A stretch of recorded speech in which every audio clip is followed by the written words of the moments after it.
জুমার নামাজের উপকারিতা নিয়ে একটি গল্প আপনাদের সামনে তুলে ধরছি। একজন কৃষকের জুমার নামাজের সময় এসে পড়েছিল, অথচ তার বহু কাজ বাকি ছিল। গম মিল থেকে আনার সময় হয়েছিল, গাদা হারিয়ে গিয়েছিল, খেতেও পানি দেওয়ার বাকি ছিল।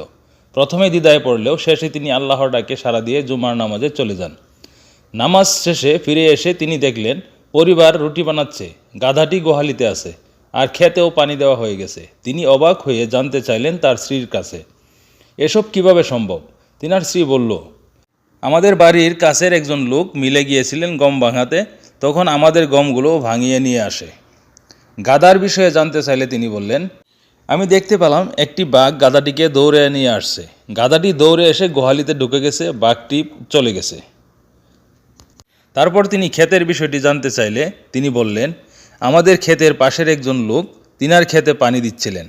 তিনার ক্ষেতে পানি ভর্তি হয়ে পরবর্তীতে আমাদের ক্ষেতেও গিয়ে ভর্তি হয়ে যায়।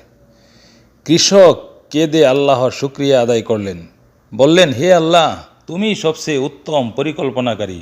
জুমার নামাজই ছিল আমার শ্রেষ্ঠ কাজ। এই ঘটনাটি মুখতারাতুল আদব কিতাবে উল্লেখিত আছে। এটি আমাদের শিক্ষা দেয়, যে ব্যক্তি আল্লাহর জন্য সব কিছু ছেড়ে দেয়, আল্লাহ তার সব কিছু যথাসময়ে পূর্ণ করে দেয়।